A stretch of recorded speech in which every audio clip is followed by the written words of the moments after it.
Välkommen till Bandjournalen där du får det senaste, intressantaste och nördigaste kring popodcasten Kiss.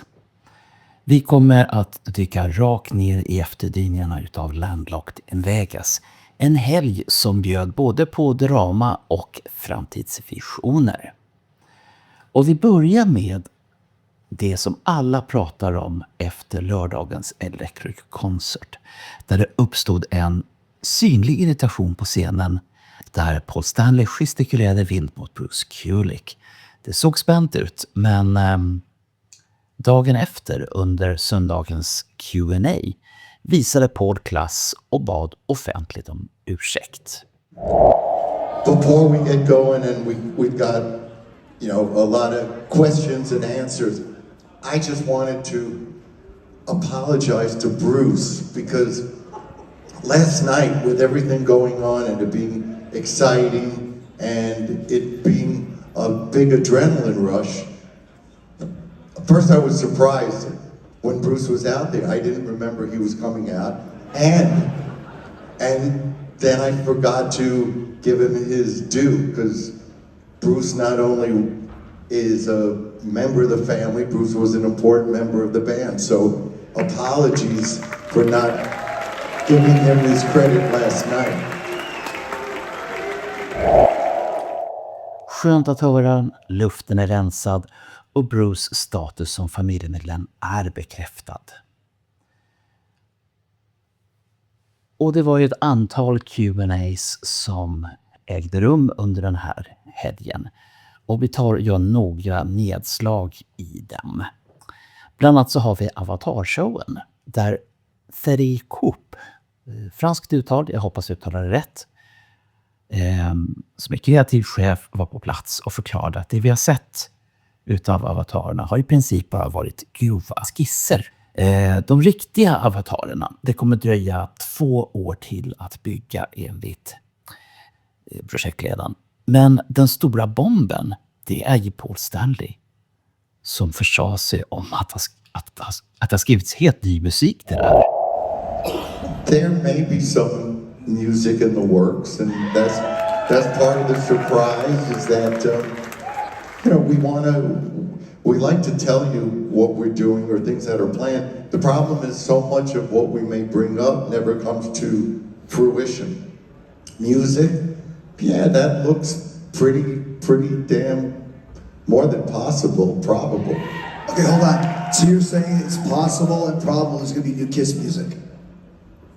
You didn't hear that from me. I mean, that's...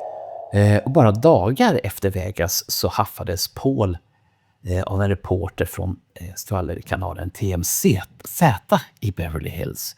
Och där var han ännu tydligare med hur soundet skulle låta. Jo. Hey Paul, how are you doing? I'm doing good. I know fans are kind of going crazy because they're thinking that Kiss might drop some new music. It's possible. Life's full of surprises. Okay. If you guys were to drop new music, what kind of vibe would it be? Would it be like a Kiss classic or something new? I think we'd probably go for something that's classic, but everything has to have a beat. You got to be able to dance to it, but it should still be rock. Of course. Last question, I know. So what would you guys write about this time? Because I know y'all's last album is a little bit risque. Now that you guys, have had some time to think on an album and think about writing, what would the new lyrics be like this time? I mean, because the other lyrics are a little risque, Freedom, self-empowerment, enjoying life, that doesn't change. It doesn't matter how old you are. You're supposed to enjoy your life. You're supposed to do things your way. That's timeless. That's rock and roll. I love it, and I love the post that you posted about Ace. It was very nice of you. I know. Are you doing okay with all that? I know. All good. He was.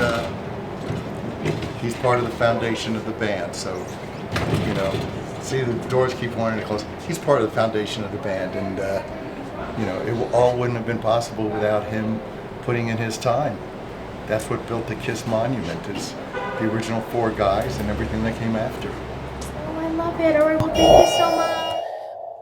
Och på tal om visuella projekt, regissören McGee och managern Doc McGee stavar olika, men det låter likadant när jag säger det. Gav oss en uppdatering. Biofilmen letar fortfarande efter skådespelare och det betyder att det som vi har kunnat rapportera tidigare, det kanske stämde just då, men det fanns ju ingen penna på kontraktet.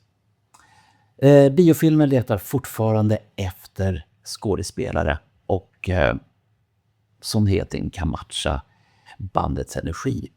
Vi avslutar rapporten från Vegas med lite självdistans. Bandet erkänner att vissa texter från 70-talet är lite, ja, de har ändrats en del. Och Paul fick frågan om låten Take Me och textraden Put your hand in my pocket. Some of those songs, some of our songs are not really age appropriate anymore. I couldn't imagine writing a song today, put your hand in my pocket, grab onto my rocket, you know. So, a nice place to visit, but I wouldn't want to live there. Gene, what does that lyric mean? I don't understand it. Gene says, now he says, put your hand in my pocket and find that little blue pill and then grab a hold of my rocket. Men hörni, Tommy Thayer, en ständig följetong. Man kanske trodde att han hade gått i pension, börjat att spela golf. Men nej, ni får allt tänka om. Karl har haft en november som får oss andra att framstå som sömngångare. Han har i all tysthet lanserat inte mindre än 3 projekt. Först ut så har vi filantropen Tommy Thayer. I Portland så invigde han nyligen Thayer Family Foundation Veterans Shelter för att hedra sin far, krigshjälten James B. Thayer. Och det är ett boende för hemlösa veteraner. Good morning, everyone. Thank you so much for coming out on a beautiful Veterans Day morning. I'm Jessica Vega Peterson, Multnomah County Chair. I am deeply honored and humbled to spend this Veterans Day with you all on this very special occasion to preview the opening of the Thayer Family Foundation Veterans Shelter. Before we start, I'd like to take a moment to recognize the members of our armed forces and veterans who are here with us today.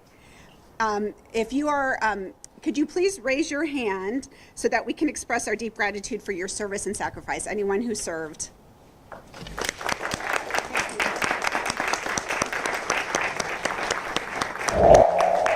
Och sen så har vi den internationella svärsonen. Tommy har nämligen gift in sig i den tjeckiska rockadeln och släppt ny musik med bandet Turbo. Turbo är ett tjeckiskt rockband som har funnits sedan tidigt 80-tal och tillsammans med gänget där, se om ni hänger med nu, hans fru är dotter till ledaren till Turbo. Ja, den såg ni inte komma. Låten i alla fall, det är Time of My Life. Och här är en liten stöt därifrån.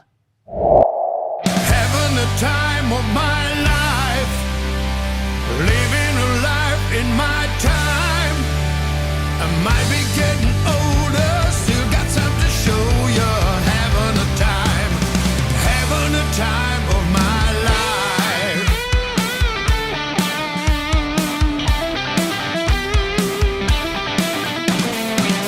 Another year has simply come and gone, watching time fly when you're having fun. Wasn't long ago when we were very young, and it's funny how the best is yet to come.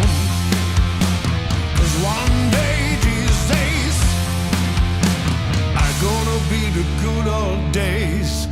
Having the time of my life, living a life in my time. I might be getting older, still got something to show you.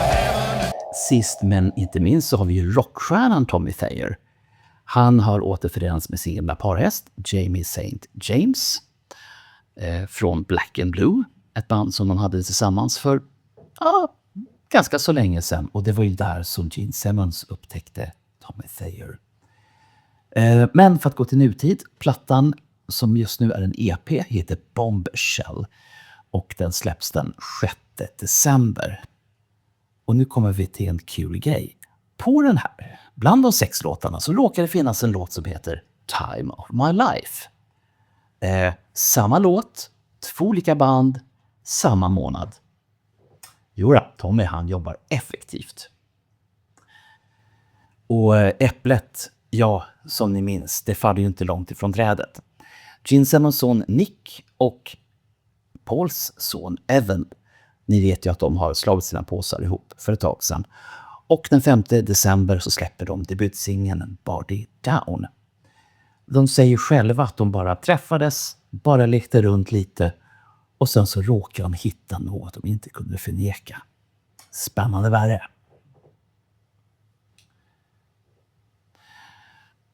Och sen så måste du förstås tipsa om vad vi annars gör på Let Me Know-podden. I fredags så var det premiär för det senaste avsnittet i Let Me Know-serien med vår eminenta expert Roger Nilsson. När han gick igenom årsavslutet för Kiss 1975. Och den här gången så har vi pratat om perioden maj till och med augusti. Och missa inte det om ni vill ha full koll på Alive-historien, alltså 1975, med både Dress to Kill och Alive. Sen kommer vi ta linjen Bernts heta vax. Och även om vi lever i en digital värld så snurrar musiken både digitalt och analogt för fullt här hemma hos mig i Nynäshamn. Och vad har vi då i den digitala skivbacken? Ja, vi kan ju börja med att vara analoga och prata om den här. Men det är ju inte riktigt den som alla snackar om, utan det är 50-årsboxen. Den har kommit till USA och vi väntar den någon gång i december i Sverige. Men är du minsta tveksam inför ett köp så rekommenderar jag varmt att ta en titt på Julian Gills kanal Kiss FAQ, där han nyligen unboxade LP-boxen, alltså Mega Super Alive-boxen med allt som var i. Och är du minsta tveksam så titta där. Och vill du spara pengar, ja men titta ändå. Och för er som hellre streamar på ett annat sätt så är det på det viset att Kiss själva har släppt 16 stycken, vad man kallar det för, visualizers. Det är en slags budgetvideo där det är en video där det är någonting som händer men kan inte så mycket. Skitsamma, det är 16 stycken sådana som är utlagda på YouTube. Och det är bara för er att gå och frossa i dem. Perfekt för lite ögongodis till klassikerna. Hett vax nummer 2 som snurrar hemma hos mig. Det är Def Leppards liveplatta Diamond Star Heroes. Också den är ute nu. Den 21 december kom den. Och i grund och botten så är det en fantastisk konsertfilm från 2023 som nu äntligen har kommit på skiva. Den finns i en uppsjö med olika varianter, men för min del så rekommenderar jag dubbel-CD-versionen. Suveränt ljud på den. Dock så en liten brasklapp för er som tittar, nej inte tittar, utan kollar på den via strömmande, alltså Tidal, YouTube, Spotify och så vidare. Låtarna ligger fel där. Det är kanske någonting som kommer rättas till, men låtordningen är fel just nu. Men musiken, det är både hits och deep cuts, det kan jag lova. Och sen så kommer vi till hett vax nummer 3. Ja, de är fortfarande heta. The Beatles. Och deras ihopsamling utav alternativa versioner och annat som heter Anthology. Det har kommit ut 3 stycken boxar sedan förut. Jag har dem. Och nu har äntligen box med 4 kommit som solobox. För att alla de här 4 kom i en jättebox för några månader sedan. Men det blev ett jävla liv om det. Så att nu kom 4 separat. Och det, mina vänner. Ja, det här är sånt vi lever för. Tommy Thayers veteranboende, Def Leppards streamingstrul, Kiss fantastiska vecka i Vegas med mera. Det är det jag lever för i alla fall. Det här är Bernt och det här är Journalen. Vi hörs igen snart. Spela högt.